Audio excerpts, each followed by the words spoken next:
오늘 아침 대한민국 증시 역사가 새로 쓰였습니다. 코스피가 사상 처음으로 6천선을 넘어섰거든요. 1월 초만 해도 4,300이었던 지수가 두 달도 안 돼서 6천을 찍었습니다.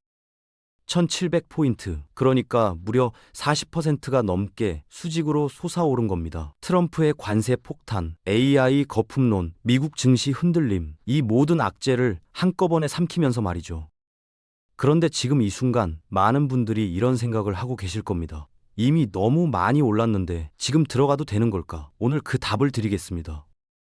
어제 대한민국 증시 역사에 두 개의 이정표가 동시에 세워졌습니다. 삼성전자가 장중 20만 원을 돌파했고 SK하이닉스는 사상 처음으로 100만 원을 터치하며 국내 증시의 황제주 반열에 올랐거든요.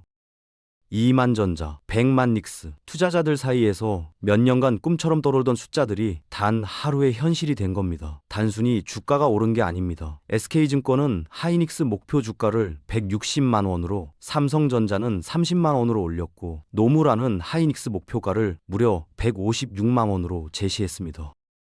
세계 최대 자산 운용사 블랙록도 지난 20일 하이닉스 지분 5%를 공식 확보했다고 공시했죠. 이게 단순한 기대감이 아니라는 증거입니다. AI가 HBM을 넘어 DRAM, NAND 전체를 쓸어가기 시작하면서 공급 부족 심화가 현실이 되고 있고 올해 하이닉스 영업이익률은 72%에 달할 것이란 전망이 나옵니다.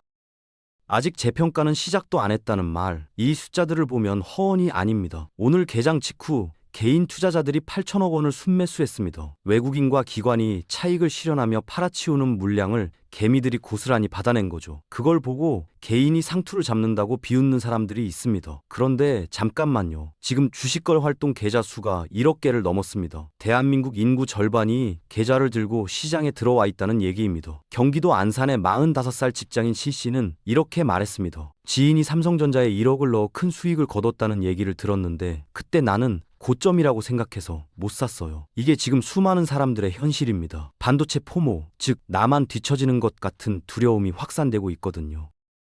그렇다면 지금이 진짜 고점일까요? 투자의 기준은 가격이 아닙니다. 오르는 주식을 너무 일찍 파는 것, 그게 가장 비싼 실수입니다. 이익이 증가하는 동안엔 상단을 미리 정하는 순간 수익은 그 자리에서 멈춰버리거든요. 그렇다면 지금 코스피 6천이 비싼 걸까요? 노무라 증권은 바로 이틀 전 코스피 상반기 목표치를 7,500에서 8,000으로 올려 잡았습니다.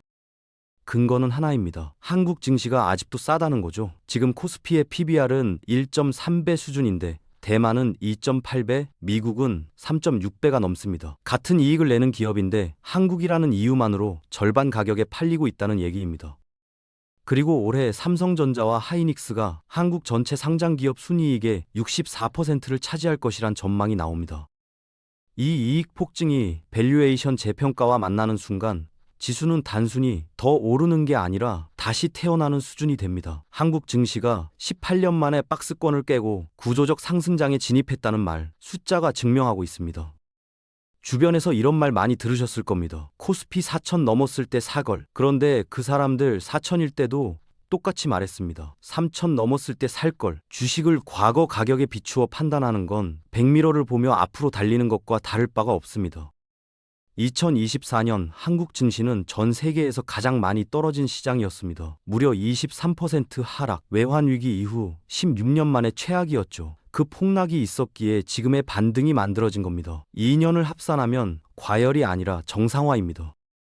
주식은 어제의 가격이 아니라 내일의 이익을 사는 겁니다. 삼성전자와 하이닉스가 올해 코스피 전체 순이익 증가분의 70% 이상을 책임질 전망이니 지금 기준점을 어디에 두느냐에 따라 기회와 후회가 갈립니다. 주식 투자를 처음 시작하는 분들이 가장 많이 하는 실수가 뭔지 아세요? 호가창의 숫자만 보는 겁니다.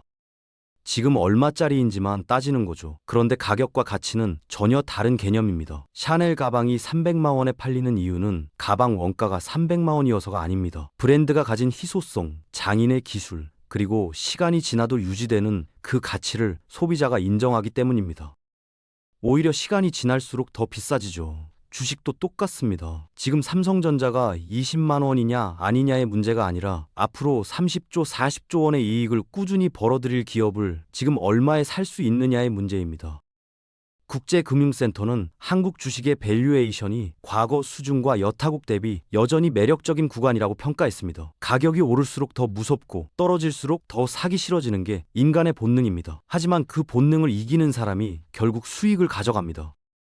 가격이 아닌 가치를 보는 눈, 그게 지금 시장에서 가장 강력한 무기입니다. AI 거품론 한 번쯤 들어보셨을 겁니다. 데이터 센터에 돈을 너무 많이 쏟아붓는 거 아니냐는 걱정이죠. 그런데 숫자를 보면 얘기가 달라집니다.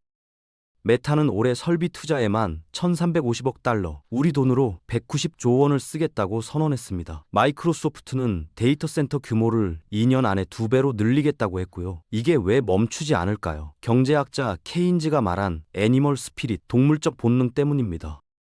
AI 경쟁에서 뒤처지는 순간 그 기업은 끝납니다. CEO들은 그걸 알기 때문에 합리적 계산보다 본능적으로 투자를 밀어붙이는 겁니다. 삼성전자는 이달 초 HBM사 세계 최초 양산 출하에 성공하며 엔비디아 납품 계약 초읽기에 들어갔습니다.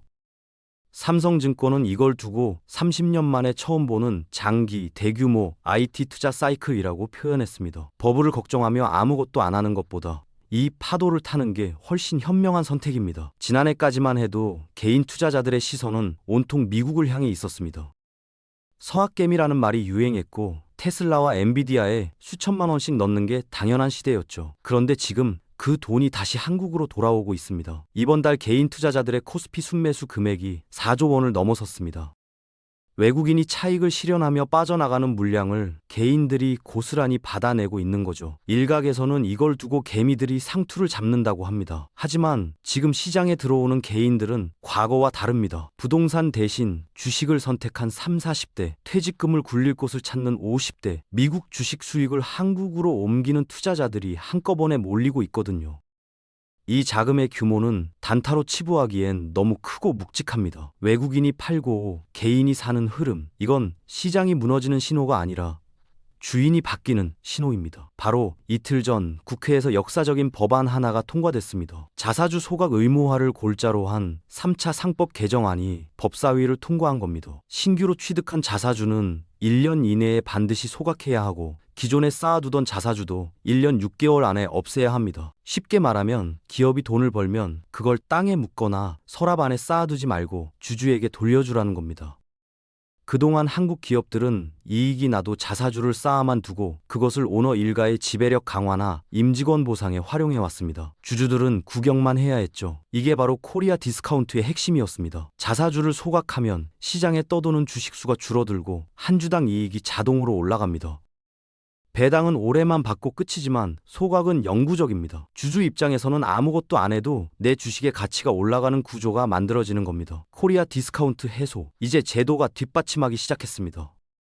애플 얘기를 잠깐 해볼게요. 애플은 지난 10년 동안 무려 974조 원어치 자사주를 사서 없애버렸습니다. 올해도 1,000억 달러, 우리 돈 139조 원 규모의 자사주 매입 계획을 발표했죠. 그 결과 애플 주가는 10년 만에 720% 올랐습니다. 새로운 제품을 만들어서가 아니라 주식수를 줄이는 것만으로 주당 가치를 폭발적으로 키운 겁니다. 주식회사의 본질은 주주와 기업이 한 몸이라는 거거든요. 주주가 웃어야 기업 가치도 오르는 선순환이 만들어집니다. 지금 한국도 그 길을 걷기 시작했습니다. 상법 개정으로 자사주 소각이 의무화되면 삼성전자가 쌓아둔 수십조 원어치 자사주가 순차적으로 사라지게 됩니다. 주식수가 줄면 주당 이익이 올라가고 주가는 아무것도 안 해도 오르는 구조가 완성되는 거죠. 코스피 8,000 꿈이 아닙니다. 제도가 뒷받침되기 시작했으니까요. 시장이 달아오를수록 냉정해져야 합니다. 지금 이 순간에도 유튜브를 켜면 코스피 하나만 간다. 지금이 마지막 기회라는 말이 쏟아지거든요. 그런데 가장 중요한 건 남의 예측이 아니라 내 원칙입니다. 반도체 수출 지표를 보세요. 이달 1일부터 20일까지 한국 수출은 전년 대비 23.5% 급증했습니다. 반도체가 그 핵심이었고요. 메모리 반도체 시장은 올해 전년 대비 30% 이상 성장할 전망입니다. 숫자가 말하고 있습니다. 이 흐름이 살아있는 동안은 오르는 주식을 너무 일찍 팔지 마세요. 하지만 반대로 흐름이 꺾이는 신호가 오면 미련 없이 던져야 합니다. 주가가 일정 비율 이상 빠지면 과감하게 손절하고 반등하면 다시 타는 것. 이게 단순해 보여도 가장 강력한 생존 전략입니다. 빚을 끼고 하는 투자는 이 원칙을 지키지 못하게 만듭니다. 원칙이 있는 투자자만이 이 시장에서 끝까지 살아남습니다. 코스피 6천, 삼성전자 20만 원, 하이닉스 100만 원. 숫자만 보면 무섭습니다. 하지만 지금 이 상승은 허공에 뜬 거품이 아닙니다. 반도체 이익 성장이라는 단단한 실체가 있고 상법 개정이라는 제도적 변화가 뒤를 바치고 있습니다. 가격에 흔들리지 말고 가치를 보세요. 과거 차트에 얽매이지 말고 미래 이익을 보세요. 이익이 살아있는 동안은 위를 열어두고 흐름이 꺾이면 미련 없이 나오는 것. 그게 지금 이 시장에서 여러분이 가져야 할 단 하나의 원칙입니다.